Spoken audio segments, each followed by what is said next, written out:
안녕하세요. 5월 18일 월요일 아침마다 새로운 이성지 목사입니다. 오늘 묵상 본문은 누가복음 19장 1절에서 10절인데요. 1절을 먼저 봅니다.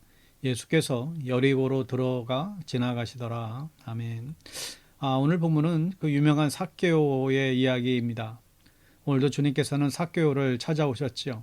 주님께서 오늘 이 아침에도 우리를 찾아오시는 줄로 믿습니다. 그 찾아오시는 주님께 우리의 마음의 문을 활짝 열 수 있기를 축복합니다. 예수님께서 여리고로 들어가고 계셨습니다. 여리고가 최종 목적지가 아니라 예수님의 목적지는 예루살렘이었고 이 여리고를 통해서 예루살렘에 들어갈 수가 있죠. 이 여리고는 지구에서 제일 오래된 도시라고 합니다. 수많은 상인들이 이곳을 통해서 대륙을 횡단했습니다. 여리고는 돈이 넘치는 부자 동네였지요. 각 대륙에서 온 상인들이 돈을 쓰는 도시였기 때문에 항상 돈이 넘쳤고 여리고에는 이런 상인들에게 세금을 물리는 세관이 있었습니다. 여리고에 살던 부자들 중에는 제사장들이 있었죠. 예수님 당시의 제사장들은 돈을 많이 벌었습니다. 그리고 이 여리고에 사치스러운 집을 짓고 살았죠. 예루살렘으로 출퇴근하기 가장 좋은 곳이었고 가장 좋은 동네였던 것 같아요. 그 부자 동네에 대단한 부자가 있었습니다. 2절에 보면 삭개오라고 하는 사람이 거기에 있었는데 그는 세관장이고 부자였다. 그 세관에 삭개오라는 세관장이 있었습니다. 세리는 규정한 세금보다 더 많은 돈을 거뒀죠. 당시 세리는 죄인으로 취급되었고 이방인과 세리는 같은 수준으로 여겨졌습니다. 세리는 아무리 유대인이라고 할지라도 그는 이방인 취급을 받았던 것이죠. 이 삭개오는 세리장이었습니다. 세리 중에서도 가장 높은 자리까지 갔던 사람이에요. 게다가 부자였다고 하죠. 공무원은 안정적이긴 하지만 절대로 부자로 살 수는 없어요. 공무원이 부자가 된다면 그럼 부정을 저지르려고만 했습니다. 공무원은 비록 돈은 없지만 권력을 가지고 있었기 때문에 얼마든지 부정을 통해서 돈을 착취할 수가 있었죠. 삭개오의 키에 대해서 그는 굉장히 열등감이 있었던 사람이에요. 아마도 그는 그 열등감을 성공과 돈으로 풀려고 했던 것 같아요. 세리라고 손가락질을 하지만 감히 그에게 함부로 대할 수는 없었죠. 권력의 힘인 것입니다.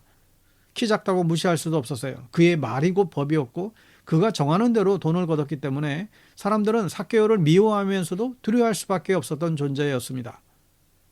최고의 맛은 권력의 맛이라는 이야기를 합니다. 삭개오는 이 권력의 힘을 갖고 있었죠. 그는 돈으로 만족할 줄 알았는데 그게 아니었어요. 돈은 하나님과 같은 만족을 주어요. 예수님께서도 하나님과 재물을 겸하여 섬기지 못한다 하셨는데 돈을 따라가면 결국 우리의 인생은 끝내 실패하고 맙니다. 여러분, 돈이 아닌 예수님을 따라가는 삶을 살 수 있기를 축복합니다.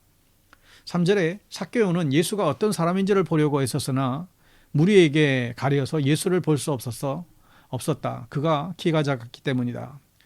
삭개오는 키가 작았죠. 그래서 사람들에게 가려져 예수님이 보이지 않자 그는 나무로 올라가요. 뽕나무 위로 올라가서 예수님을 보려고 합니다.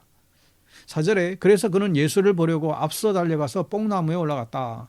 예수께서 거기를 지나가실 것이기 때문이다. 아마 세리장이면 젊은 사람은 아닐 것 같아요. 그래도 중년의 남자가 나무 위로 올라가니 삭개오가 좀 엉뚱한 사람이거나 아주 갈급한 사람일 것이 틀림이 없습니다. 여러분, 삭개오는 왜 뽕나무 위로 올라갔을까요? 단지 그가 키가 작아서 올라간 것이 아닙니다.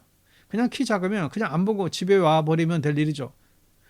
돈이 넘치는 부자 중에 부자였습니다. 그랬던 삭개오가 뭐가 아쉬워서 청년 예수를 보려고 그 체면을 무릅쓰고 뽕나무 위로 올라갔을까요? 이 삭개오의 마음에는 돈과 권력으로 채워지지 않는 그런 목마름이 있었습니다. 삭개오는 갈급했어요. 그래서 예수님을 보려고 나무 위로 오릅니다. 여러분, 부자는 갈급함이 없을까요? 전혀 그렇지 않죠.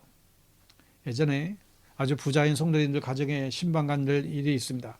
정말 고급 아파트에서 사시는데 온 집안이 정말 휘황찬란한 대리석에 뭔가 정말 다른 그런 풍경이었죠. 신방 가서 부자들이 어떻게 사는지를 본 바가 있습니다. 여러분, 그런데 정말 이 부잣집에는 감사만 넘칠 것 같고 이 부잣집에는 기도거리가 없을 것 같은데 전혀 그렇지 않아요. 다 똑같아요. 오히려 밝히지 못할 아픔과 기도거리들이 더 많은 것을 볼 수가 있었죠. 여러분에게는 이런 갈급함이 있으십니까? 우리에게도 이런 목마름이 있어야 합니다. 그래야 우리도 주님께 나아갈 수가 있어요. 삭개오는 그 갈급함으로 예수님께 나아갑니다. 5절에 보면 예수께서 그곳에 이르러서 쳐다보시고 그에게 말씀하시기를 삭개오야 어서 내려오너라. 오늘은 내가 내 집에 묵어야 하겠다. 그의 이름을 불러주셨어요. 이게 불가능한 일이죠. 둘이 아는 사이도 아니었을 텐데 어떻게 그의 이름을 알고 불러주실 수 있었을까? 만약 아는 사이였다라고 한다면 당당하게 나가서 인사했을 거예요. 왜 나무 위로 올라가겠어요? 근데 주님께서는 이처럼 우리의 이름을 아시고 불러주세요. 이름을 알아야 됩니다. 여러분 사람 관계에서도 서로의 이름을 알아준 거 굉장히 중요하죠. 예수님께서 삭개오의 집에 묵겠다고 말씀하세요. 명령하시죠. 삭개오는 부자였기 때문에 아마 큰 집에 살고 있었을 거예요. 여러분 근데 그가 집이 크면 뭐예요? 죄인의 집이라고 사람들이 가까이 오지도 않아요. 전혀 그런 친구가 없어요. 너무나 사실 외롭고 쓸쓸한 그의 삶입니다. 여러분 삭개오와 같은 갈급함이 있으십니까? 우리는 영적인 존재예요. 밥으로 채워지지 않는 영적인 갈급함이 있죠. 오직 주님으로만 채워질 수 있습니다. 여러분 삭개오처럼 주님께 나아가십시오. 어떤 사람들의 가로막혀 있는 어떤 걸림돌이 있다 할지라도 그 걸림돌들을 돌파하고 나아갈 수 있어야 됩니다. 그리고 예수님의 말씀으로 가득 채우고 그렇게 새롭게 살 수 있기를 예수님의 이름으로 축복합니다.